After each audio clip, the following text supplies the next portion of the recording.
the right answer is always, it depends. If you start testosterone and HCG at the same time, there is kind of a synergistic effect when it comes to acne. So that is a very common side effect. So yeah, in general, you'd want to wait the 6 to 8 week phase. Yeah. So starting off, hey, Dr. Gillett, great episode. For maintaining fertility, do you recommend taking HCG from the beginning of TRT or waiting the 6 to 8 week phase to confirm via labs how one responds to something like testosterone alone? Yeah, generally you don't want to start them at the exact same time. Usually it takes a few months, depending on the individual, to start noticing testicular atrophy, or if you're in the case like me, if you already have testicular atrophy before anything, a lot of times you actually start with HCG, which is what I did a couple of years ago, and then rehypertrophy the testes, and then consider other options from there. So I guess like anything else that you would chat with a specialist, the right answer is always, it depends. If you start testosterone and HCG at the same time, there is kind of a synergistic effect when it comes to acne. So that is a very common side effect. So yeah, in general, you'd want to wait the 6 to 8 week phase. And not everybody needs to be on HCG all the time. As I mentioned in the podcast kind of leading up to this, most of the time I'm either on just HCG or just test SIP. So it depends. Hopefully that helps. Although a lot of people do testosterone and HCG at the same time. Yeah, and context is always, it depends. So if someone is planning for fertility within the next year, you may be in a position where it's best to hold off on beginning testosterone in the first place. Yep. So lots to talk about with your clinician there. Yeah, and get a sperm test before too. And bank your sperm as well, because why not? Yeah, Yep. Can't hurt. Yep. Next question. What was your, and I'm not sure if they're talking about me or you, we can both answer it, I guess. Yeah. What was your optimized calculated free testosterone? Great question, because that is more accurate than the measured. Prior to starting replacement therapy, so actually prior to starting HCG, my optimized calculated free T, I'm doing all the lifestyle management and taking my testosterone vitamin, because there's no such thing as a testosterone booster. I was taking my testosterone vitamin. I think it was something like 4 capsules of, I don't even know if we had Sigma back then.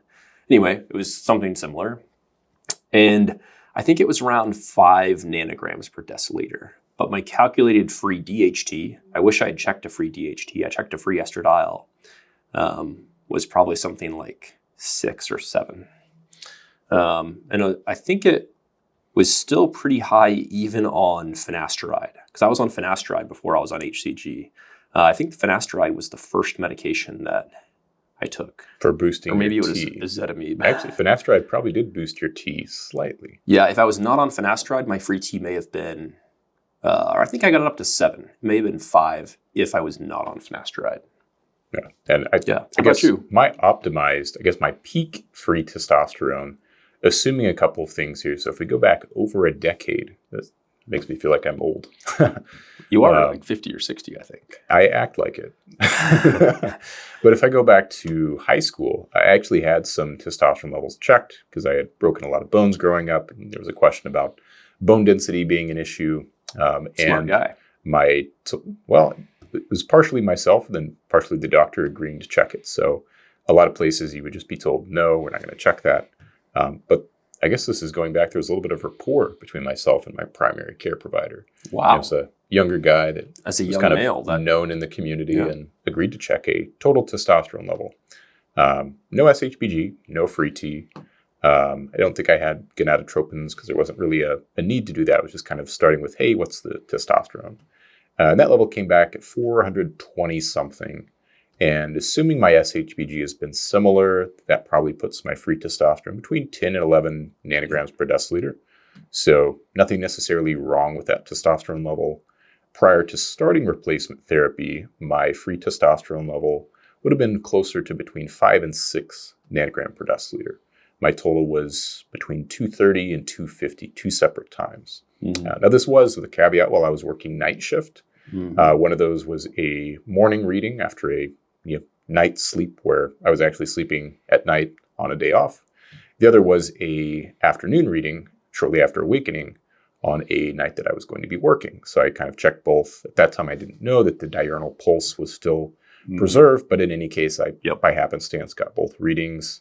So assuming my SHBG was between 20 and 30, like it normally sits, that would put my free T between 5 and 6.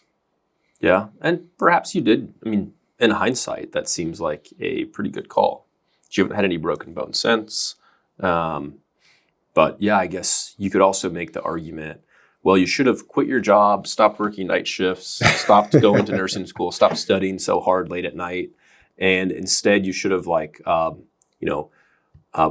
and done 3 hours of meditation and mindfulness for, dopaminergic tone and improved your sleep.